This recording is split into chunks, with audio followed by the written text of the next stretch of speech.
Let's start with prayer. Dear God, thank you for today. Thank you that it's finally the weekend and that the school year is pretty much over. Please help everybody to hear whatever you are trying to say through me today, and that we can all just have a very, very peaceful weekend. In your name, amen. Let's start with why I wanted to do this. I took a leadership class at school, and ever since I've kind of been looking for another way to lead out in our community. I asked my dad if I could preach, and he was very into that idea. He said, yes, we'll talk to the pastor, and now I'm here.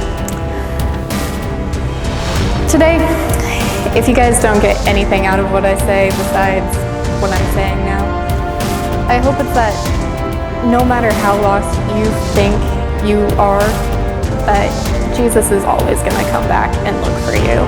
You can't be too lost for him. A drunkard is searching for something under a street lamp. A passerby asks, "What are you searching for?" The drunkard responds, "My house keys." They start searching together. 10 minutes later, the passerby asks, "Are you sure you lost them here?" The drunkard says, "I lost them over there, but there's more light here." We can all be like the drunkard sometimes. We forget what we're truly looking for and start looking in places that the world has shown light on that are slowly but surely drawing us away from God. Luke 15:6-7 says, "And when he comes home, he calls together his friends and neighbors, saying with them, 'Rejoice with me, for I have found my sheep that was lost.' Just so, I tell you, there will be more joy in heaven over one sinner who repents than over 99 persons who need no repentance." Amen. When we think of the lost and found in the Bible, we often go to the parable of the lost son, the parable of the lost coin, the parable of the lost lamb. But I was listening to a song a few weeks ago by Casting Crowns that really made me rethink that. In the Bible, there are many people who are lost, but we don't give them the reputation for being lost. In the Old Testament, there was Naaman. Now, we all know the story of Naaman, but while hearing or reading that story, did we ever think, wow, he must have really felt lost? To that, I have to answer no. I always just gave him the reputation of being a stubborn old man. But he was saved at the end of the story because he came to Christ. The second example of a lost person is Daniel.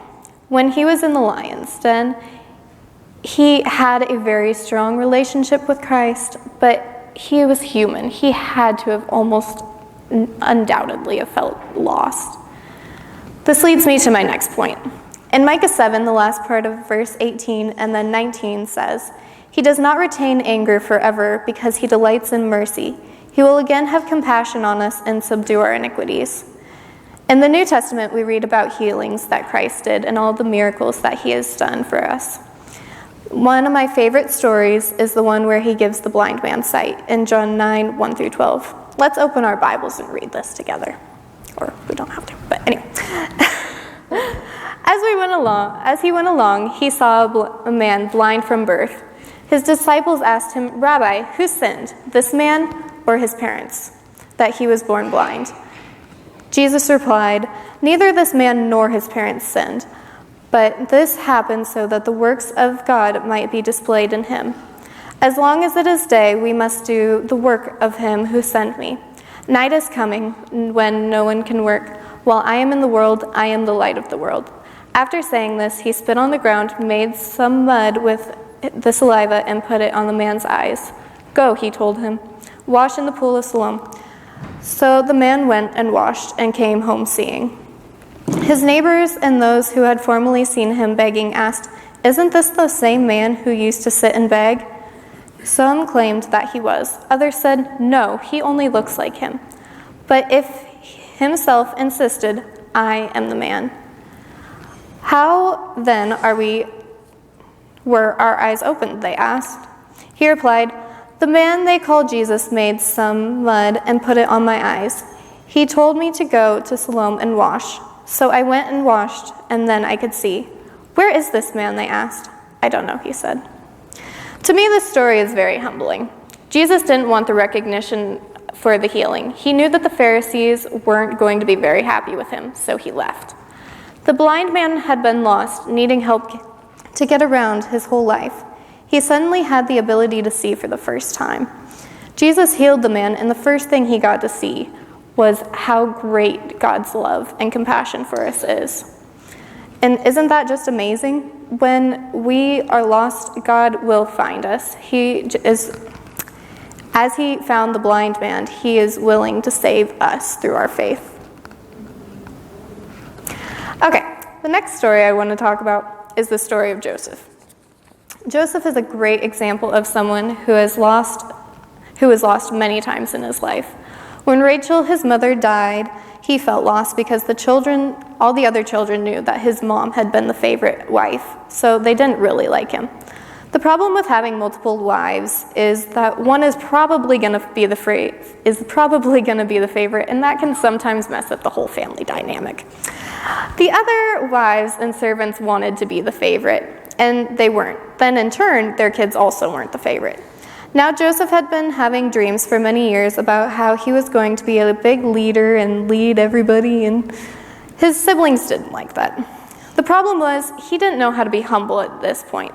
So he paraded that God was using him and having him have all these dreams, and his siblings were irritated. They didn't want to hear this stuff. The older ones thought that they had the right to be the rulers, not him. With all the anger that was building up in them, they had to get out the anger somehow. So they threw him in a pit. His own family threw him in a pit. Now, if you wouldn't feel lost because this had happened to you, my hat is off to you. But personally, if it had happened to me, I would sit there and just go over all of the mistakes that I had been making, hoping and praying that I would be able to get out of that situation alive. Thankfully, that isn't where the story ended. Even though that isn't the ending, that doesn't mean the rest of the story is all happy-go-lucky. No, Joseph gets sold into slavery. Now, if that isn't bad luck, I don't know what is. But even with that happening, God is still working to make something good come out of it. Potiphar's wife made a move on Joseph, and Joseph turned her down.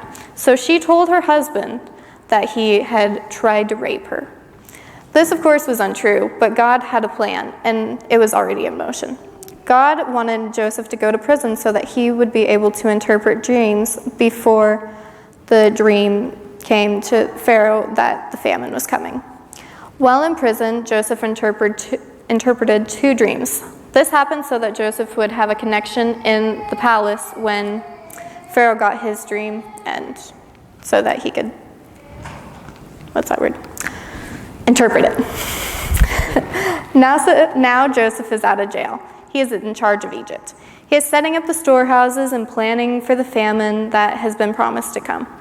Joseph probably doesn't feel lost at this point, but he's pretty happy with God and how God worked everything out for the best. Joseph kept his eyes on God all throughout his struggles, and God greatly rewarded him. Soon the famine comes, and Joseph's family came to the palace looking for food. There is way more to this story than what I covered, but the important thing is that Joseph was tested. He was tested, he kept his eyes on Christ, and he was reunited with his family. The last story I want to talk about is the John 3:16 story. My dad has used this in many of his sermons, and it's my favorite story ever. So here it goes. In the city of Chicago, one cold, dark night, a blizzard was setting in. A little boy was selling newspapers on the corner. The people were in and out of the cold. The little boy was so cold that he wasn't trying to sell many papers anymore.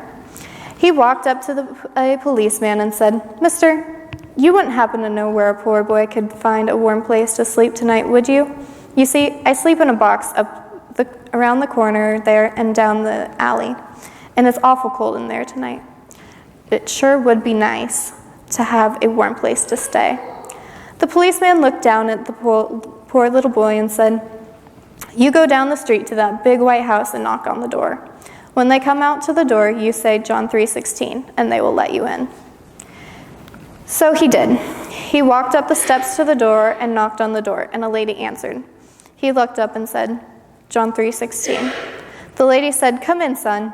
She took him in, and she sat him down in a split-bottom rocker in front of a great old big fireplace, and she went off. He sat there for a while and thought to himself, John 3:16, I don't understand it, but it sure makes a cold boy warm. Later, she came back and asked him, are you hungry? He said, well, just a little. I haven't eaten in a couple days, and I guess I could stand a little bit of food. The lady took him to the kitchen and sat him down at a table full of wonderful food. He ate and ate until he couldn't eat anymore. Then he thought to himself, John 3:16, boy, I sure don't understand it, but it sure makes a hungry boy full. She took him upstairs to a bathroom, and to a huge bathtub full of water, and he sat there and soaked for a while. As he soaked, he thought to himself, John 3:16, I sure don't understand it, but it sure makes a dirty boy clean. You know, I haven't had a bath in my whole life. The only bath I've ever had was when I stood in front of that big old fire hydrant and they flushed it out. But this is real cleansing. The lady came in and got him and took him to a room and tucked him in to a big old feathery bed and pulled the covers around his neck and kissed him goodnight and turned out the lights. As he laid in the darkness, he thought to himself, John 3:16, I don't understand it, but it sure makes a tired boy rested. The next morning, she came back up and took him down again to the same big table full of food. After he ate, she took him back to that same big old split-bottom rocker in front of the fireplace and asked him if he understood John 3:16. He said, no, ma'am, I don't understand it. The first time I ever heard it was last night when the policeman told me to use it. She opened the Bible to John 3:16, and she began to explain to him about Jesus. Right there in front of that old fireplace, he gave his life to Jesus. He sat there and thought, John 3:16, I don't understand it, but it sure makes a lost boy feel safe. Amen. You know, I have to confess, I don't understand this story either. I don't understand how God was willing to send his son here to die for us, but he did. And he loves us so much. And that's what makes life worth living. God has a plan for all of us as long as we keep our eyes on him and build up a relationship with him. Without a relationship, God can't say that he knew us. When we help those who are lost, we are doing that for Jesus. In short, the Bible tells us that if we care for those around us, no questions asked, not trying to get anything out of it for ourselves, we did it for God. When we give to the poor, visit those in jail, visit those in the hospital, or just show love to those who aren't loved, we're doing that for God at the same time. Along with that, it warns that if we know these things and still let the hurting and poor around us stay that way without helping them, we are doing that to God. So next time, before you just drive by that homeless person sitting by the street, think, maybe I can help them.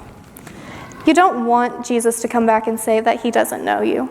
For if we truly love Jesus, we'll treat everybody else the same way that we would treat him. In the Bible, there are many examples of people who are lost. But in the end, they all found their way back to Jesus. He helped them all. Today, if you only got one thing out of what I said, I hope that it's that no matter how lost you become, Jesus will always be there waiting for you to come back to him.